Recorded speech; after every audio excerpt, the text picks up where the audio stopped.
नारायण नारायण। आज हम पढ़ रहे हैं श्री राम विवाह पंचम प्रवचन। श्री राम शरणम मम। शिव समुझाय देव सब जनि आचरज भुलाहु, हृदय विचारहु धीर धरी सिय रघुवीर बियाहु। आइए अब कुछ समय के लिए हम लोग महाराज श्री जनक के मंडप में अपने मनोमय शरीर से प्रविष्ट होकर इस मंडप में होने वाले विवाह के रहस्य को हृदयंगम करने की चेष्टा करें। अगहन सुदी पंचमी की सांध्य वेला में भगवान श्री राघवेंद्र अश्व पर आरूढ़ होकर दूल्हे के वेश में भगवान श्री जनक के द्वार पर पधारते हैं।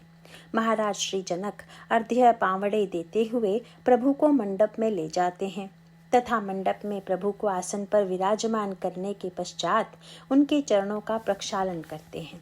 चरण प्रक्षालन के बाद पानी ग्रहण की प्रक्रिया प्रारंभ होती है। गोस्वामी जी उस मधुर दृश्य का वर्णन करते हुए कहते हैं, बर कुंवरी कर ताल जौरी, साखो चारू दो कुल गुर करई, भयो पानी गहनु बिलो की विधि, सुर मनुज मुनि आनंद भरई। सुख मूल दुलहु देखि दंपति, पुलक तन हुल स्यो हियो, करि लोक वेद विधानु, कन्यादानु नृप भूषण कियो। हिमवंत जिमि गिरिजा महेशहि, हरि श्री सागर दई, तिमि जनक राम ही सिय समर्पि, विश्व कल की रति नई।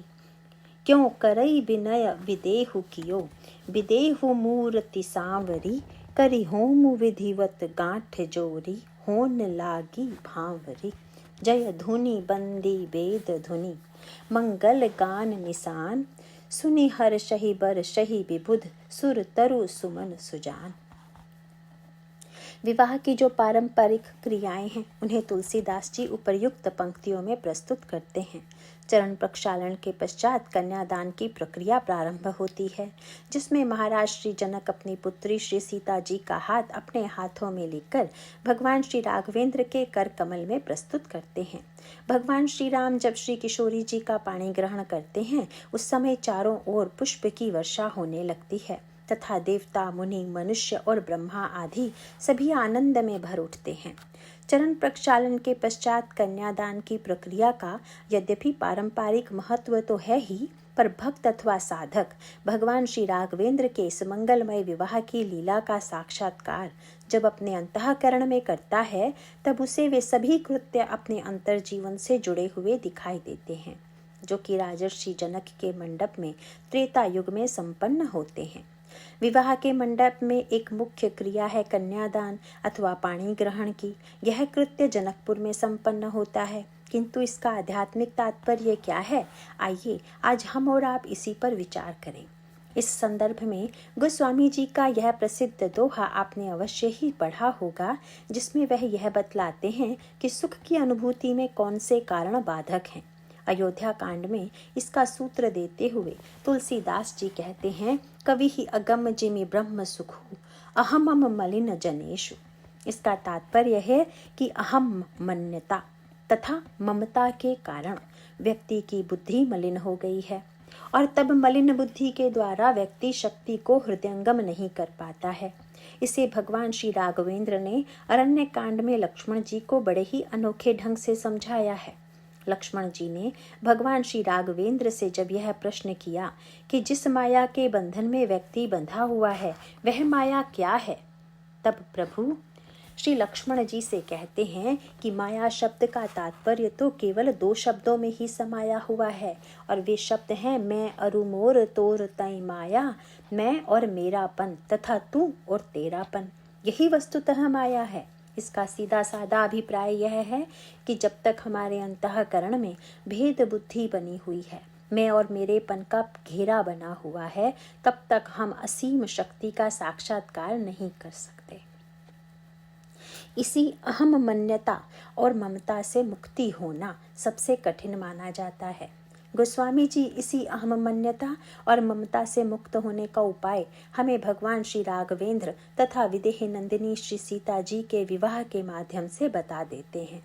इस संदर्भ में यदि विचार करके देखें तो हमें ऐसा प्रतीत होगा कि चरण प्रक्षालन की प्रक्रिया अहम मान्यता से मुक्त होने की चेष्टा है, यह चर्चा आपके समक्ष की जा चुकी है कि भगवान के चरणों का प्रक्षालन अहम को भगवान के चरणों में समर्पित करने की प्रक्रिया है तथा कन्यादान के रूप में जो क्रिया संपन्न होती है, जिसमें राजर्षि जनक विदेह नंदिनी का हाथ श्री राम के हाथों में दे देते हैं, वह है ममता का त्याग।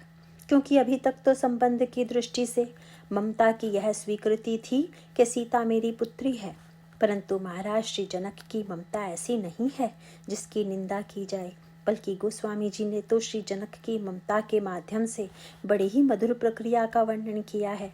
और वह मधुर प्रक्रिया क्या है, इस पर विचार करना अत्यंत आवश्यक है। तुलसीदास जी ने श्री रामचरितमानस में अनेक प्रसंगों में यह संकेत किया है कि अहम मन्यता और ममता दोनों का परित्याग कठिन है, और उसमें भी ममता के त्याग की प्रक्रिया को और भी जटिल बताया गया है। इसीलिए ज्ञानदीपक प्रसंग में जिस समय गोस्वामी जी साधक के जीवन में साधना के विकास का वर्णन करते हैं, उसमें वे ममता का त्याग सबसे अंत में बताते हैं।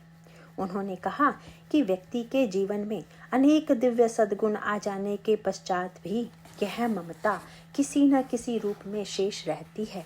वहाँ पर गोस्वामी जी इस ममता से मुक्त होने का बड़ा ही विस्तृत वर्णन प्रस्तुत करते हैं। ज्ञानदीपक प्रसंग में साधना के विकास का क्रम गिनाते हुए वे कहते हैं, सात्विक श्रद्धा धेनु सुहाई, जौ हरि कृपा हृदय बस आई। जप तप व्रत जम नियम अपारा, जे श्रुति कह शुभ धर्म आचारा। तेई तृण हरित चरई जब गाई, भाव बच्छ शिशु पाई पिन्हाई। नोई निवृत्ति पात्र विश्वासा, निर्मल मन अहीर निज दासा। परम धर्ममय पय दुहि भाई, अवटई अनल अकाम बनाई। तोष मरूत तब क्षमा जुड़ावई, धृति सम जावन देई जमावई। मुदिता मथई विचार मथानी, दम आधार रजु सत्य सुबानी। तव मथि काढ़ी लेई नवनीता, विमल विराग सुभग सुपुनीता। इन पंक्तियों में यह बताया गया है कि साधक के जीवन में सबसे पहले सात्विक श्रद्धा की गाय आनी चाहिए। सात्विक श्रद्धा की गाय के पश्चात व्यक्ति के जीवन में नाना प्रकार के सत्कर्म का चारा होना चाहिए तथा चारे के बाद भाव का बछड़ा आए। भाव के पश्चात साधक के जीवन में विश्वास का पात्र आए। उसके बाद निर्मल मन का ग्वाला होना चाहिए, जो इस गाय से परम धर्म श्रुति विदित अहिंसा रूपी दूध दुहे।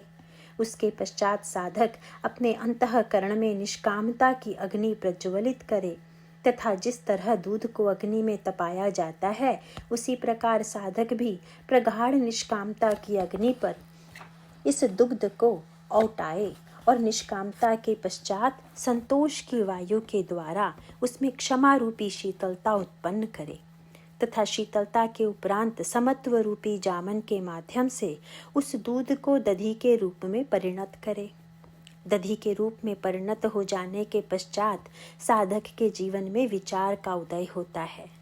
दधी से मक्खन निकालने के लिए जैसे मथानी का प्रयोग किया जाता है, उसी प्रकार साधक जब विचार की मथानी के द्वारा इस दधी का मंथन करता है, तब उसमें से विमल वैराग्य रूपी नवनीत निकलता है। इसका अभिप्राय है कि इतनी साधना के बाद तब कहीं जाकर साधक के जीवन में वैराग्य उत्पन्न होता है। लेकिन गोस्वामी जी ने कहा कि भाई अभी यह प्रक्रिया समाप्त नहीं हुई है, क्योंकि अभी तो इस मक्खन को घृत के रूप में परिणत करना है। आपने देखा होगा कि मक्खन को घी के रूप में परिवर्तित करने के लिए उसको आग पर तपाते हैं। आग पर तपाने का उद्देश्य है कि उस मक्खन में दधी का जो भाग शेष रह गया वह भी दूर हो जाए। यद्यपि मक्खन भी शरीर के लिए कल्याणकारी है, लेकिन जो व्यक्ति उस नवनीत को घृत के रूप में परिणत करना चाहता है, उसके लिए यह आवश्यक है कि मक्खन में जो दधी का भाग बाकी रह गया है उसे भी निकाल दे।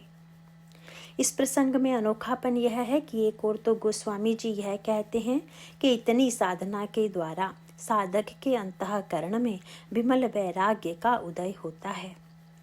तब मथि काढ़ी लेई नवनीता, विमल विराग सुभग सुपुनीता। किंतु विमल वैराग्य कहने के बाद तुलसीदास जी ने कहा कि उसमें अब भी मल शेष है। मैं आपको यह स्मरण दिला देना चाहता हूँ कि यहाँ पर मल का तात्पर्य उस भौतिक मल से नहीं है जो साधारण व्यक्ति के जीवन में दिखाई देता है। जब उन्होंने कहा कि इस विमल वैराग्य में जो मल बचा हुआ है उसको भी मिटाओ, किसी पाठक ने प्रश्न किया कि महाराज, विमल विवेक में कौन सा मल बचा हुआ है, जरा इसको भी बताने का कष्ट करें। और तब गोस्वामी जी कहते हैं, जोग अगिन करी प्रगट तब कर्म शुभा शुभ लाई, बुद्धि सिरावई ज्ञान घृत और तब ममता मल जरी जाए। इस प्रकार जो वस्तु सबसे अंत में जलाने के लिए शेष रह जाती है वही ममता है। समाज में बहुधा हमें यह दिखाई देता है कि किसी व्यक्ति की धन में ममता है तथा किसी की परिवार में, पर कभी कभी ऐसे साधकों का भी परिचय हमें प्राप्त होता है जिन्होंने परिवार से पूरी तरह ममता हटा ली है तथा उनका जीवन पूरी तरह विरागी है, किंतु कभी कभी उन महापुरुषों के अंतःकरण में भी साधना करते करते अपनी साधना के प्रति आसक्ति अथवा ममता उदित हो जाती है। गोस्वामी जी का अभिप्राय है कि जब ममता का यह अवशिष्ट अंश भी विनष्ट हो जाएगा तब कहीं जाकर व्यक्ति के अंतःकरण में ज्ञान का दीपक जलेगा तथा इस ज्ञान दीपक के प्रकाश में व्यक्ति अपने अंतर हृदय के द्वैत से मुक्त हो सकता है। यहाँ पर महाराज श्री जनक के जीवन में कोई भौतिक मल तो विद्यमान है ही नहीं, बल्कि सत्य तो यह है कि इनका परिचय ही रामचरितमानस में कुछ विशिष्ट पद्धति से दिया गया है। स्वयं राजर्षि जनक भी तो महर्षि विश्वामित्र से यही कहते हैं कि महाराज, अन्य लोग तो साधना करके वैराग्य में प्रवेश पाते हैं, लेकिन मेरी दशा तो यह है कि सहज विराग रूप मन मोरा, मेरा अंतःकरण तो सहज वैराग्य युक्त है। इसका अभिप्राय है कि जिस वैराग्य को प्राप्त करने का उपाय बताते हुए गोस्वामी जी ने ज्ञान दीपक प्रसंग में इतनी विस्तृत साधना पद्धति का वर्णन किया है, वह वैराग्य महाराज श्री जनक के जीवन में स्वाभाविक रूप से विद्यमान है। अतः यहाँ पर भौतिक ममता का तो प्रश्न ही नहीं है। लेकिन तुलसीदास जी ने महाराज श्री जनक की ममता का बड़ा ही सुंदर रूप प्रस्तुत किया है। गोस्वामी जी से पूछा गया कि इस ममता से छूटने का उपाय क्या है, तो उन्होंने कहा कि भाई, इससे छूटने के तो केवल यही दो उपाय हैं कि करूँ ममता राम सौ की ममता पर हेतु। या तो तुम ममता का पूरी तरह से परित्याग कर दो या उस ममता को भगवान के प्रति अर्पित कर दो। ज्ञान की पद्धति है ममता का परित्याग करना। गोस्वामी जी ने ज्ञानी की विशेषता बताते हुए यही कहा, रस रस सूख सरित सर पानी, ममता त्याग करहि जिमि ज्ञानी। तथा ममता को भगवान से जोड़ देना यह भक्त की प्रक्रिया है। ज्ञानी कहता है कि व्यक्ति के जीवन से जो ही अहमता तथा ममता मिटती है त्यों ही उसका द्वैत समाप्त हो जाता है। पर क्या महाराज श्री जनक ने अपने जीवन से अहमता तथा ममता को समाप्त कर दिया? इस संबंध में रामायण में एक बड़ा ही गंभीर तथा व्यंग्यात्मक प्रसंग आता है तथा उस प्रसंग में इस प्रश्न का उत्तर दिया गया है। वर्णन आता है कि जब श्री हनुमान जी रावण की सभा में बांध कर लाए गए, उस समय उन्होंने उपदेश देते हुए कहा, मोह मूल बहुसूल प्रद, त्यागहु तम अभिमान, बजहु राम रघुनायक, कृपा सिंधु भगवान। हनुमान जी कहते हैं कि रावण, मेरे कहने से तुम इस तमोमय अभिमान का परित्याग कर दो। किंतु रावण शास्त्रों का बहुत बड़ा पंडित तो था ही, पर साथ साथ दूसरों को मूर्ख सिद्ध करने की कला में भी वह अत्यंत निपुण था तथा अपनी बुद्धिमत्ता का प्रयोग उसी कार्य के लिए करता था। किंतु जब हनुमान जी ने उसे समझाना प्रारंभ किया तो रावण ने हंसकर कहा कि अच्छा भाई, मुझे गुरु तो बड़ा ज्ञानी मिला, पर क्या बताएं, गुरु भी मिला तो बंदर ही, और कोई नहीं मिला। बोला बिहसी महा अभिमानी, मिला हम ही कपि गुड़ बड़ ज्ञानी। तब रावण ने व्यंग किया कि तू कैसा ज्ञानी है जो स्वयं तो बंधा हुआ है पर मुझे मुक्ति का उपदेश दे रहा है। पहले जरा स्वयं को तो बंधन से मुक्त कर। रावण का कटाक्ष यह था कि अगर तुम्हारे जीवन में अहमता तथा ममता नहीं होती तो बंधन में कैसे होते? तुम बंधे हुए हो, इसका अभिप्राय तो यही है कि तुम में अहमता तथा ममता दोनों विद्यमान हैं। तब रावण ने व्यंग किया कि तुम तो मुझे मुक्त होने का केवल उपदेश दे रहे हो, पर मैं तुम्हें ममता से सर्वदा के लिए मुक्त किए देता हूँ। रावण ने जब राक्षसों को आदेश दिया कि इस बंदर की पूंछ में कपड़ा लपेटकर उसमें घी तेल डालकर आग लगा दो, तब कुछ राक्षसों ने आश्चर्य भरे शब्दों में रावण से यह पूछा कि महाराज, इस समय तो आपको सुपर्णखा के अपमान का बदला लेना चाहिए। बदला लेने के उद्देश्य से यह कहा जा सकता था कि बंदर की नाक कान काट लो, किंतु आप बंदर की पूंछ को नष्ट करने का आदेश क्यों दे रहे हैं? तो रावण ने कहा कि यह ज्ञानी बनकर उपदेश देने के लिए आया था, और ज्ञानी वही है जो कि ममता का परित्याग कर सके। यह बंदर अहमता तथा ममता दोनों को ही नहीं छोड़ पाया, लेकिन जब यह मुझे जैसे ज्ञानी के पास आ गया है तो मेरा कर्तव्य है कि मैं इसको सर्वथा ममता से मुक्त कर दूं। पूंछ जलाने का आदेश मैं इसलिए दे रहा हूँ क्योंकि बंदर की ममता पूंछ पर ही बहुत अधिक होती है। कपि कई ममता पूंछ पर, सब ही कहूँ समुझाई, तेल बोरी पट बांधी पुनि, पावक देहु लगाई। रावण का तर्क यह है कि यद्यपि बंदर को अनेक अंग प्राप्त हैं, किंतु फिर भी उसकी ममता पूंछ में सबसे अधिक है, क्योंकि इसी के कारण बंदर अपने आप को दूसरों से विशिष्ट सिद्ध कर देता है। जब पशुओं ने बंदर से कहा कि तुम तो हमारी जाति के हो, तो बंदर ने कहा कि हमारी आकृति तो मनुष्य से मिलती है, इसीलिए हम पशु नहीं हो सकते। और जब मनुष्य ने बंदर से कहा कि तुम तो हमारी जाति के हो, तो बंदर ने कहा कि हमारी आकृति तो तुमने मिलती है, पर तुम्हारे पूंछ नहीं है, और मेरे पास अन्य अंगों के साथ साथ पूंछ भी है, इसलिए हम तुम्हारी अपेक्षा श्रेष्ठ हैं। इसका अभिप्राय है कि बंदर की अहमता और ममता का केंद्र केवल पूंछ ही है। इसीलिए रावण ने कहा कि पूंछ को ही जलाकर नष्ट कर दो। रावण शास्त्रों का पंडित तो था, लेकिन उसका दुर्भाग्य यह है कि वह हनुमान जी को यह बताना चाहता है कि जो व्यक्ति अहमता और ममता से ग्रस्त होता है वही बंधता है, और आज मैं मुक्त हूँ तथा तुम बंधे हुए हो। इसका तात्पर्य है कि मैं अहमता और ममता से रहित हूँ तथा तुम्हारे जीवन में ये दोनों विद्यमान हैं, इसीलिए मैं तुम्हारी अहमता और ममता को जलाकर नष्ट किए देता हूँ। हनुमान जी ने रावण के इस वाक्य का उत्तर वाणी के द्वारा न देकर क्रियात्मक रूप में दिया।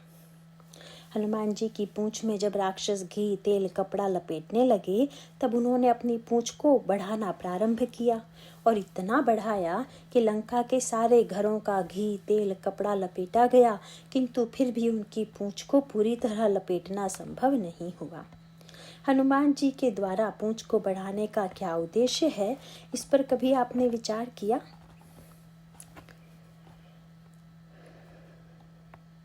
गोस्वामी जी इस प्रसंग के माध्यम से मानो यह बताना चाहते हैं कि वस्त्र तो आवरण है, और जहाँ ममता है वहाँ आवरण अवश्य है, पर हनुमान जी की ममता का विस्तार इतना अधिक है कि उसको किसी आवरण के द्वारा लपेटा नहीं जा सकता।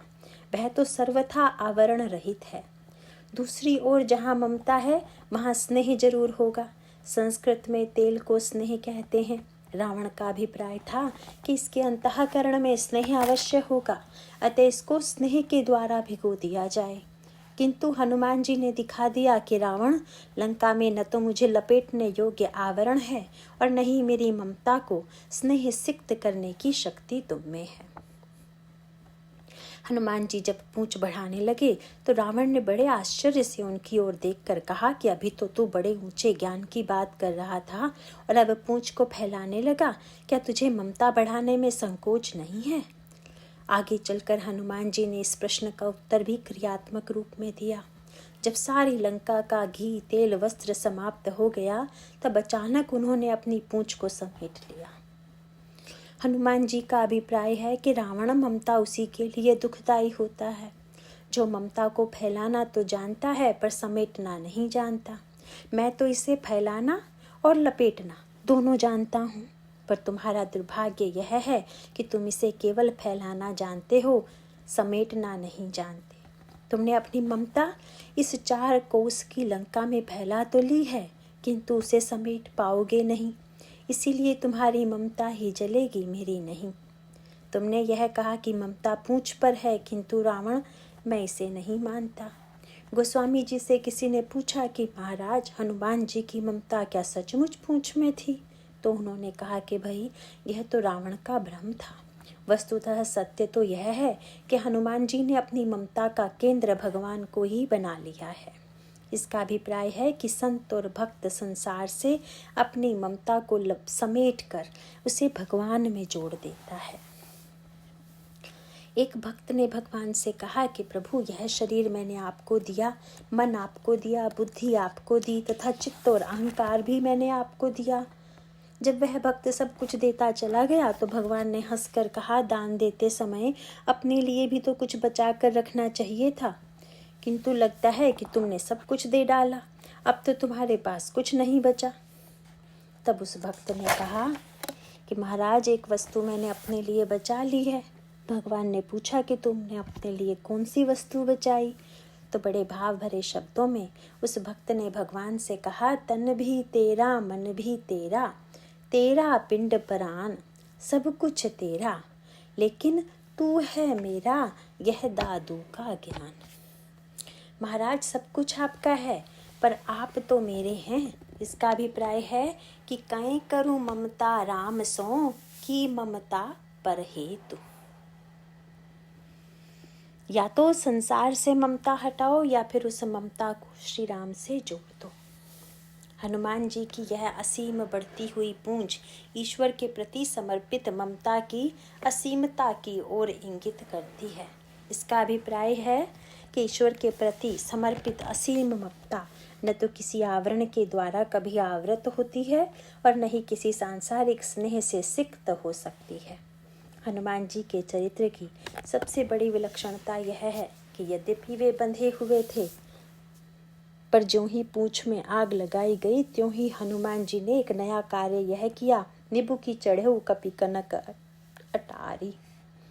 वे तुरंत उस नागपाश से निकलकर लंका की अटारी पर चढ़ गए। हनुमान जी का तात्पर्य है कि रावण मुझे बंधना भी आता है और छूटना भी। यदि हम श्री हनुमान जी के समग्र चरित्र पर विचार करें तो हमें ऐसा प्रतीत होगा कि उन्होंने अपने चरित्र के माध्यम से अहमता तथा ममता को धन्यता प्रदान की। इसीलिए ममता को तो वे भगवान के चरणों में समर्पित कर देते हैं। भाई, मैं को धन्य बनाने का उपाय तो वही है जो सुतीक्ष्ण जी ने अरण्य कांड में भगवान राम से याचना करते हुए कहा। प्रभु ने पूछा कि सुतीक्ष्ण, तुम क्या चाहते हो?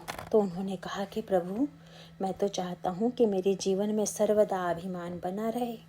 भगवान ने कहा कि समस्त भक्त तो अभिमान शून्य होने की याचना करते हो, किंतु तुम तो अब अहंकार को ही मांग रहे हो। तो वे कहते हैं कि प्रभु, मैं अभिमान तो चाहता हूँ, लेकिन यह अभिमान कौन सा है, जरा यह भी तो सुन लीजिए। और तब वे अभिमान की व्याख्या करते हुए कहते हैं, अस अभिमान जाय जनि भोरे, मैं सेवक रघुपति पति मोरे। प्रभु, मेरे जीवन में यही अभिमान बना रहे कि मैं श्री राम का सेवक हूँ और श्री राम मेरे स्वामी हैं। श्री हनुमान जी का अभिमान भी इसी प्रकार का था। इसीलिए जब रावण पूछता है कि तुम कौन हो, तब हनुमान जी ने कहा कि मेरा परिचय तो केवल इतना ही है, जाके बल लवलेस ते जितेहु चराचर झारी, तासु दूत मैं जाकरी हरियाणे हूँ प्रिय नारी। रावण में श्री राम का दूत हूँ। रावण ने कहा था कि जब इस बंदर की पूंछ जल जाएगी तब यह अपने स्वामी को बुला कर लाएगा और तब मैं इसके स्वामी का प्रभाव देखूंगा, क्योंकि इस बंदर ने तो अपने स्वामी की बड़ी प्रशंसा की है। किंतु मैं भी तो देखूं कि इसके वर्णन में कितनी सत्यता है। उसका वाक्य यही है, पूंछहीन वानर तह जाई, तब सठ निज नाथई लई आई, जिन कई कीन सी बहुत बड़ाई, देखूं मैं तिन कई प्रभुताई। परंतु हनुमान जी ने कहा कि रावण, मेरे प्रभु ऐसे नहीं हैं कि जिनको बुलाने के लिए जाना पड़े। वे तो बिना बुलाए ही चले आते हैं। उनका प्रभाव तुम्हारे समान केवल 400 कोस तक ही सीमित नहीं है, अपितु मैं तो यही कहूँगा कि समस्त ब्रह्मांड ही उनके प्रभाव में परिवेष्टित है। उसके पश्चात श्री हनुमान जी प्रभु के प्रभाव का आश्रय लेकर लंका को जला देते हैं। आगे चलकर वर्णन आता है कि लंका के युद्ध में मेघनाथ प्रत्येक योद्धा का निमंत्रण स्वीकार कर लेता था लेकिन जब कभी हनुमान जी चुनौती देते थे तो वह उसे अस्वीकार कर देता था। गोस्वामी जी यही कहते हैं, बार बार पचार हनुमाना, निकट न आव मरम सो जाना। पर वह उनकी चुनौती को स्वीकार क्यों नहीं करता है, इसका स्पष्टीकरण देते हुए तुलसीदास जी ने लिखा कि मरम सो जाना, वह हनुमान जी का मर्म जान गया था, इसीलिए उनके पास नहीं आता है। पर हनुमान जी का वह कौन सा मर्म था जिसको मेघनाथ जान गया था, इस पर थोड़ा विचार करें। मेघनाथ को गोस्वामी जी काम का प्रतीक मानते हैं। विनय पत्रिका में वे कहते हैं, मोह दस मौलि तद भ्रांत अहंकार, पाकार जित काम विश्राम हारी। काम की प्रकृति है बांध लेना, तथा मेघनाथ के जीवन में भी बांधने की बहुत बड़ी कला विद्यमान थी।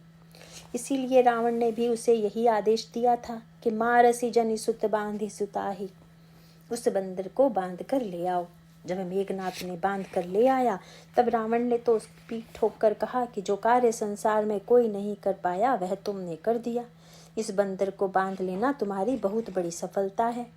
पर हनुमान जी को बांधने में मेघनाथ को प्रसन्नता नहीं हुई तथा उसे यह सौदा घाटे का लगा, क्योंकि जब तक हनुमान जी खुले हुए थे तब तक तो उन्होंने बाग को उजाड़ा और जब बंध गए तो लंका को ही फूंक दिया। वह सोचता है कि ऐसे व्यक्ति से युद्ध करने में क्या लाभ है जो खुला रहकर भी मारे और बंधने पर भी सामने वाले को ही हानि पहुंचाए। यही विचार कर मेघनाथ उनकी चुनौती को स्वीकार नहीं करता है। इसका अभिप्राय है कि जिसने अपनी अहमता और ममता को भगवान के प्रति अर्पित कर दिया है उसके जीवन में पतन का भय नहीं रहता। श्री हनुमान जी महाराज अपनी अहमता तथा ममता प्रभु के चरणों में समर्पित करके दोनों को सार्थक कर देते हैं। महाराज श्री जनक चरण प्रक्षालन के माध्यम से भगवान के चरणों में अपनी अहमता का निवेदन तो पहले ही कर चुके हैं, पर आगे चलकर उन्होंने अपनी ममता का भी श्रेष्ठतम उपयोग किया। इस संदर्भ में यह प्रश्न किया जा सकता है कि राजर्षि जनक तो विरागी थे, किंतु विरागी जनक के जीवन में भी क्या कोई ममता बसी हुई थी? इसका उत्तर मैं तो यही दूंगा कि उनके जीवन में ममता तो थी, किंतु उन्होंने उस ममता को भक्ति स्वरूपा श्री सीता जी में जोड़ दिया। इसका अभिप्राय है कि ममता अगर भक्ति की दिशा में मुड़ जाए तथा भक्ति भगवान के कर कमलों में अर्पित कर दी जाए तो इससे बढ़कर ममता और भक्ति की कोई सार्थकता नहीं हो सकती। विभीषण जी ने भगवान से पूछ दिया कि महाराज, दूसरों को तो आपने माया के द्वारा अहमता और ममता के बंधन में बांध दिया है, पर आप स्वयं तो परम स्वतंत्र, न सिर पर कोई है, किंतु आपको बांधने का भी कोई उपाय है क्या? भगवान श्री रामभद्र ने हंसकर कहा कि भाई, अपने को बांधने का उपाय कोई बताता तो नहीं है, पर मैं तुम्हें बताई देता हूँ। प्रभु ने कहा कि विभीषण, व्यक्ति की ममता की रस्सी अनेक टुकड़ों में बटी हुई है, चारों ओर फैली हुई है। तुम ममता के उन सारे धागों को समेटकर एक दृढ़ रस्सी बनाओ तथा उसके द्वारा मेरे चरणों को कसकर बांध लो और विश्वास रखो कि अगर इस ममता के द्वारा मुझे बांधना चाहोगे तो मैं तुम्हारे बंधन से कभी मुक्त नहीं हो पाऊंगा। भगवान श्री राघवेंद्र यही कहते हैं, जननी जनक बंधु सुत दारा, तनु धनु भवन सुहृद परिवारा, सब कई ममता ताग बटोरी, मम पद मन ही बांध बरी डोरी। विवाह के मंडप में आगे चलकर भगवान श्री राघवेंद्र को बांधने की प्रक्रिया अर्थात ग्रंथि बंधन भी संपन्न होता है। उसकी चर्चा हम बाद में करेंगे। अभी तो हम और आप पाणी ग्रहण या कन्यादान के रहस्य को हृदयंगम करने की चेष्टा करें। पाणी ग्रहण शब्द गोस्वामी जी को अत्यंत प्रिय है। पाणी ग्रहण शब्द का सीधा सा अर्थ है हाथ पकड़ना। यह हाथ पकड़ना शब्द व्यवहार में बहुत विशिष्ट अर्थ रखता है।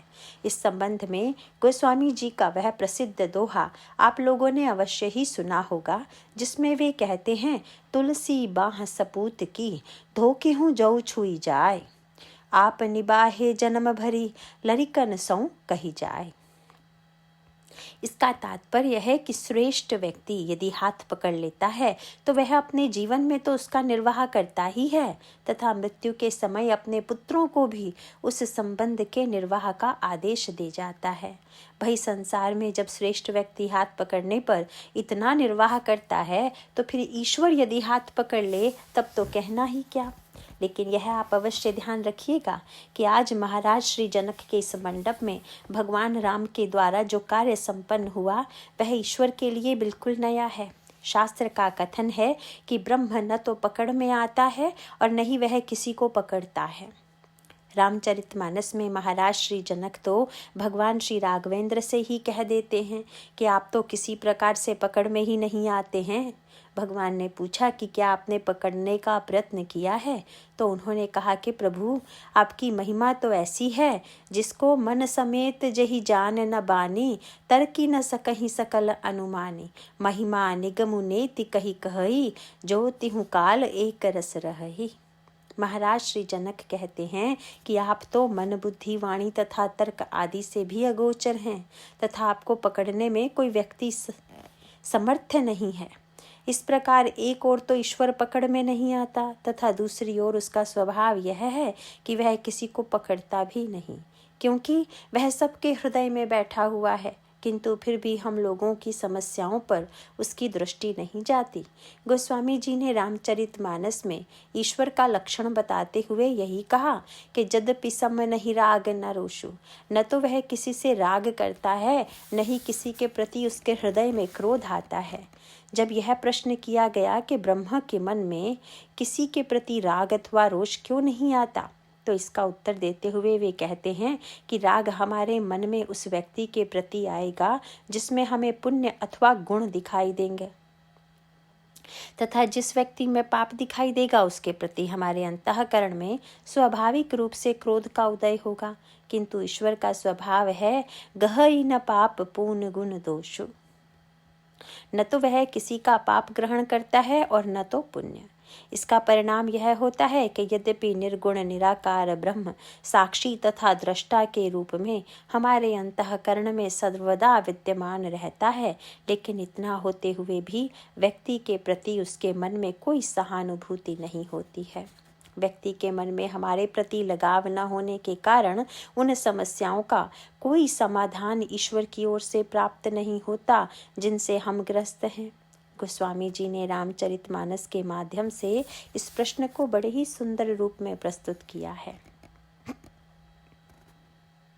वर्णन आता है कि रावण के अत्याचार से संत्रस्त होकर देवता जब यह विचार कर रहे थे कि भगवान कहाँ मिलेंगे, तब प्रत्येक देवता ने भगवान की प्राप्ति का स्थान अलग अलग लोकों में बताया। रामायण में इसका संकेत करते हुए कहा गया है, बैठे सुर सब कर ही विचारा, कहाँ पाई प्रभु करई पुकारा, पुर बैकुंठ जान कह कोई, को कह पय निधि बस प्रभु सोई। किंतु जब भगवान शंकर से पूछा गया कि महाराज आप भी तो बताइए कि भगवान किस लोक में मिलेंगे, तो शंकर जी ने उत्तर देने के स्थान पर उलटकर देवताओं से ही प्रश्न कर दिया कि पहले आप लोग यह बता दीजिए कि भगवान कहाँ नहीं है, क्योंकि मैंने तो यही सुना है कि देश काल दिसी बिदसी हूँ माही, कहूँ सो कहा जहाँ प्रभु नाही। शंकर जी का प्रश्न सुनकर देवताओं ने कहा कि महाराज आपके इस छोटे से वाक्य ने तो हमारी सारी आशा को निराशा के रूप में परिवर्तित कर दिया, क्योंकि अभी तक हम लोगों की यह धारणा थी कि ईश्वर किसी सुदूर लोक में निवास करता है, इसलिए हमारी समस्याओं का समाचार अभी तक उसके पास नहीं पहुंचा है। हम लोग जब अपनी समस्या उसे बताएंगे तो वह उसका समाधान अवश्य करेगा, पर जब आप यह कह रहे हैं कि ईश्वर तो हर जगह है, इसका अर्थ है कि वह यहाँ पर भी है तथा हमारी समस्याओं को देख भी रहा है। जब इतने निकट रहकर भी वह इन समस्याओं का समाधान नहीं दे रहा है, तब इसका तात्पर्य तो यही है कि ईश्वर हमारी समस्याओं का निराकरण नहीं करना चाहता है। भगवान शंकर ने देवताओं को सांत्वना देते हुए कहा कि भाई बात यह है कि ईश्वर है तो सर्वत्र, पर उसकी स्थिति ऐसी है कि अग जगमय सब रहित, सब जगह होते हुए भी वह कहीं नहीं है। देवताओं ने कहा कि एक ओर तो आप कहते हैं कि वह सब जगह है, दूसरी ओर यह भी कहते हैं कि कहीं नहीं है, किंतु यह दोनों बातें कैसे संभव हैं? तब भगवान शंकर ने कहा कि ईश्वर तत्वतः तो सब जगह है, पर अपने स्वभाव के कारण कहीं नहीं है। इसीलिए उन्होंने ईश्वर का स्वभाव बताते हुए कहा कि अग जगमय सब रहित विरागी, वह है तो सर्वत्र पर विरागी है, रागी नहीं। वैराग्यवान हम उसी को मानते हैं जो संसार में रहकर भी न तो किसी को राग के बंधन में बांधे और न ही स्वयं बंधे। शंकर जी ने कहा कि विरागी होने के नाते ही वह आपकी समस्याओं पर ध्यान नहीं दे रहा है। ईश्वर के पास अपनी बात पहुंचाने के लिए तुम्हें किसी लोक विशेष तक यात्रा करने की आवश्यकता नहीं है। देवताओं ने कहा तो फिर हमारी समस्याओं का समाधान कैसे होगा? तो शंकर जी ने कहा कि उपाय तो बस एक ही है कि उस विरागी ब्रह्म को किसी प्रकार रागी बनाने की चेष्टा करो, और अगर यह विरागी रागी बन गया तब तो हम लोगों का काम बन जाएगा। किंतु वह ब्रह्म विरागी से रागी अथवा निर्गुण निराकार से सगुण साकार किस प्रकार बनता है, इस प्रश्न पर भी संक्षेप में विचार करें। ज्ञानी इस समस्या का समाधान करते हुए कहते हैं कि जैसे ईश्वर विरागी है, उसी प्रकार अगर हम भी विरागी हो जाएं तो हमारी समस्याओं का समाधान स्वतः हो जाएगा। किंतु भक्त कहा करते हैं कि जिस तरह हम लोग रागी हैं, उसी प्रकार यदि ईश्वर भी रागी हो जाए तो फिर हमारी सारी चिंताएं दूर हो जाएंगी, क्योंकि जिसके प्रति हमारा राग होता है उसकी समस्याओं को हम अपनी समस्या मानकर उनको सुलझाने का प्रयास करते हैं। इसी प्रकार यदि ईश्वर के मन में भी हम लोगों के प्रति राग उत्पन्न हो जाएगा तो वह स्वयं ही हमारी समस्याओं को सुलझाने की चेष्टा करेगा। लेकिन शंकर जी ने कहा कि बस ईश्वर को रागी बनाइए। लेकिन बड़ी समस्या यह है कि हमारे पास राग तो है, परंतु हम लोगों ने अपना सारा राग संसार में बांट दिया है। इसलिए हम ईश्वर में राग की सृष्टि नहीं कर पाते हैं। ईश्वर में राग उत्पन्न करने के लिए तो कोई ऐसा व्यक्ति चाहिए जो अपने राग को अन्यत्र से समेट कर भगवान में बैठा दे। भगवान शंकर ने भी देवताओं को आश्वासन देते हुए यही कहा कि यद्यपि वह ईश्वर अग जगमय सब रहित विरागी है, किंतु इतना होते हुए भी उसका स्वभाव है कि प्रेम ते प्रभु प्रगटई जिमि आगी, वह प्रेम के द्वारा तुरंत प्रकट हो जाता है। इसीलिए मैं तो यही कहूँगा कि तुम भी उस प्रभु को प्रेम के द्वारा प्रकट करो। इसका अभिप्राय है कि भक्त का प्रेम जब ईश्वर के अंतःकरण में उदित होगा तो वह स्वयं रागी बन जाएगा। हनुमान जी से प्रभु का जब पहली बार मिलन हुआ तो प्रभु ने उन्हें हृदय से लगाकर कहा कि हनुमान, तुम तो मुझे लक्ष्मण से दूने प्यारे हो, सुनु कपि जिय मानसी जनि ऊना, तई मम प्रिय लक्ष्मण ते दूना। हनुमान जी ने हंसकर कहा कि प्रभु, आपके यहाँ भी दूना चौगुना होने लगा क्या? क्योंकि शास्त्र तो आपका वर्णन सम कहकर करते हैं। किंतु प्रभु ने कहा कि हनुमान, यही तो मैं बतलाना चाहता हूँ कि पहले तो मैं सम ही था, पर अब तुम जैसे भक्तों को देखकर विषम बन गया हूँ। यह दूना चौगुनापन मेरे बदलाव का लक्षण है। इसीलिए भक्त कहते हैं कि किसी प्रकार निर्गुण निराकार को सगुण साकार बनाया जाए।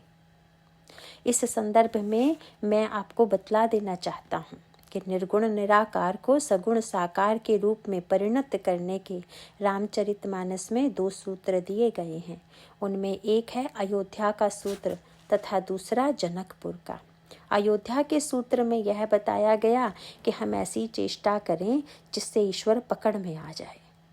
अयोध्या में भगवान श्री राघवेंद्र के आगमन पर हम दृष्टि डालें तो हमें यही दिखाई देगा कि निर्गुण निराकार भले ही पकड़ में न आता हो, पर यहाँ तो वह पकड़ ही लिया गया है, क्योंकि किसी के गर्भ से जन्म ले लिया तब वह पकड़ में आ ही गया। इसीलिए रामायण में वर्णन आता है कि एक बार महाराज श्री दशरथ भोजन कर रहे थे। अचानक उन्हें श्री राघवेंद्र का ध्यान आ गया। उन्होंने सुमंत जी से कहा कि राम को बुला लाइए। और जब सुमंत जी ने आकर श्री राम से यह कहा कि भोजन करत बोल जब राजा, आपको महाराज श्री दशरथ बुला रहे हैं, तो तुरंत भगवान राम ने कह दिया कि मैं नहीं आता। और श्री राम के द्वारा इस प्रकार का उत्तर कुछ अटपटा सा प्रतीत होता है, किंतु गोस्वामी जी ने रामचरितमानस में इस प्रश्न का उत्तर भी दिया है कि प्रभु महाराज श्री दशरथ के बुलावे पर क्यों नहीं जाते। तुलसीदास जी ने महाराज श्री दशरथ को ज्ञान तथा कौशल्या जी को भक्ति के रूप में स्वीकार किया है। बालकांड में वे पंथ जात सोहि मति धीरा, ज्ञान भगति जनु धरे शरीरा कहकर इसकी ओर संकेत करते हैं। जब ज्ञान ने निमंत्रण दिया तो ब्रह्म ने व्यंग किया कि तुम कैसे ज्ञानी हो जो मुझे बुला रहे हो। भला ईश्वर भी कहीं आता जाता है। न आने का दूसरा तात्पर्य यह है कि श्री राम को बुलाते समय सुमंत जी से थोड़ी सी भूल हो गई। उनके मुख से निकल गया कि आपको राजा बुला रहे हैं। भगवान को लगा कि मैं अनंत ब्रह्मांडों का राजा, किंतु यह कौन राजा निकल आया जो मुझे भी आदेश देकर बुला रहा है। कोई राजा अगर मुझसे मिलना चाहता है तो वह स्वयं मेरे पास चलकर आए। मुझे किसी राजा के पास जाने की क्या आवश्यकता। इसलिए कह दिया कि मैं नहीं आता। जिस प्रकार महाराज श्री दशरथ ने भगवान श्री राघवेंद्र को बुलाया किंतु फिर भी नहीं आए, इसी प्रकार हम लोगों के बुलाने पर भी ईश्वर नहीं आता है, क्योंकि हम लोग भी वही भूल कर बैठते हैं जो महाराज श्री दशरथ के द्वारा अनजाने में हो गई। नियम यह है कि प्रत्येक वस्तु का सर्वप्रथम भगवान को भोग लगाना चाहिए तथा उसके पश्चात उसे प्रसाद रूप में ग्रहण करना चाहिए। परंतु हम लोग महाराज श्री दशरथ के समान स्वयं भोजन करते हुए ईश्वर को उसका एक भाग देना चाहते हैं। इसका अभिप्राय है कि हम लोग भगवान को जीवन का एक भाग तो देना चाहते हैं, लेकिन भगवान के प्रति स्वयं समर्पित नहीं होना चाहते हैं। प्रभु ने जब सुमंत जी से कह दिया कि मैं नहीं आता, तब महाराज श्री दशरथ की दृष्टि भक्ति स्वरूपा कौशल्या जी की ओर चली गई और कहा कि अब तो आप ही श्री राम को ला सकती हैं। इसका अभिप्राय है कि जो ब्रह्म बुलाने से नहीं आ रहा है उसको तो केवल भक्ति के आश्रय से ही बुलाया जा सकता है। भक्ति रूपा कौशल्या जी जब श्री राम को बुलाने चली तो बालकों ने श्री राम से कह दिया कि अब तो स्वयं माँ आ रही है, क्या इनसे भी आप नहीं कह देंगे। तो प्रभु ने कहा कि इनसे तो नहीं करने का साहस मुझ में नहीं है, पर अभी नहीं जाऊंगा। जो ही अम्बा कौशल्या बालक राम के समीप पहुंची, तब ब्रह्म ने अपने पुराने स्वभाव का परिचय देते हुए भागना प्रारंभ कर दिया। कौशल्या जी पीछे पीछे उन्हें पकड़ने के लिए दौड़ी। इस प्रसंग में सबसे अनोखा दृश्य तो यह है कि आज ब्रह्म भाग रहा है तथा भक्ति उसे पकड़ने के लिए दौड़ रही है। भागते हुए श्री राम को देखकर गोस्वामी जी ने पाठक को याद दिला दिया कि यही वह ब्रह्म है जिसका वर्णन वेदों ने न इति कहकर किया तथा शंकर जी जिसको ध्यान में भी नहीं पकड़ पाए। पर आज उसकी स्थिति यह है कि निगमनेति शिव अंत न पावा, लेकिन ताहि धरई जननी हठि धावा। माँ ने कहा कि शंकर जी भले ही ध्यान में भी न पकड़ सके हों, परंतु आज मैं तो इसको प्रत्यक्ष पकड़ कर दिखाऊंगी और तथा देखती हूँ कि यह कहाँ तक भागेगा। और कौशल्या जी ने ब्रह्म को पकड़ लेने में उस समय सचमुच सफलता प्राप्त कर ली जब भगवान राम दौड़ते दौड़ते धूलि में गिर पड़े। धूलि में सने हुए बालक राम को माँ ने उठा लिया तथा ले जाकर महाराज श्री दशरथ की गोद में बैठा दिया। इसका तात्पर्य है कि भक्ति के आश्रय से हम ईश्वर को पकड़ सकते हैं। इस प्रकार पकड़ में न आने वाला ईश्वर भी अयोध्या में पकड़ लिया जाता है। किष्किंधा कांड में वर्णन आता है कि जब श्री हनुमान जी ने भगवान श्री राघवेंद्र तथा लक्ष्मण जी से यह अनुरोध किया कि आप दोनों भाई मेरी पीठ पर बैठ जाइए, तो प्रभु ने मुस्कुराकर हनुमान जी की ओर देखा। प्रभु की मुस्कुराहट में व्यंग था कि क्या तुम ब्रह्म को भी पीठ पर बैठा लोगे।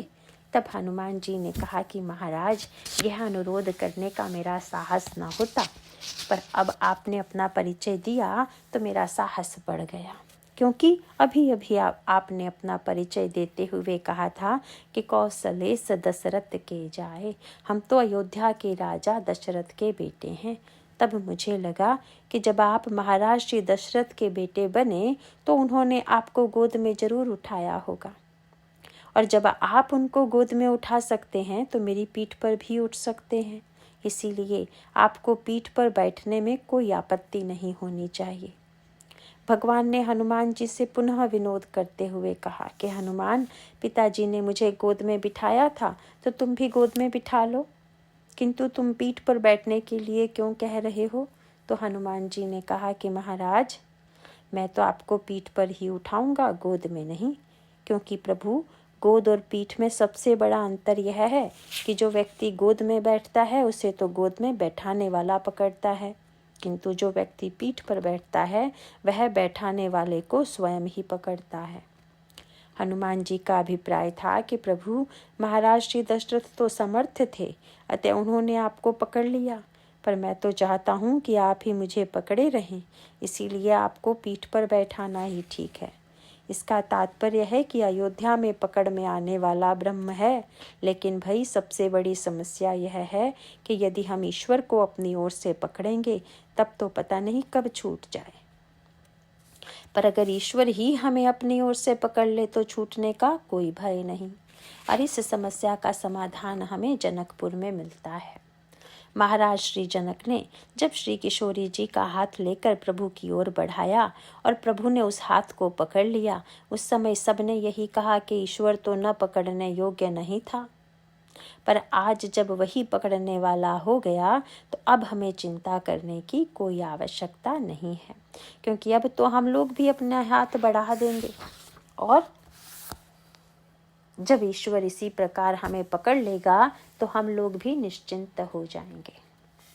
इस प्रकार पाणी ग्रहण की क्रिया में जीव को यह संदेश प्राप्त होता है कि हमारी सुरक्षा का उपाय यही है कि ईश्वर हमें पकड़ ले। पाणी ग्रहण के पश्चात विवाह की अन्य क्रियाएं किस प्रकार संपन्न होती हैं, इसकी चर्चा अगले प्रवचन में करेंगे। नारायण नारायण।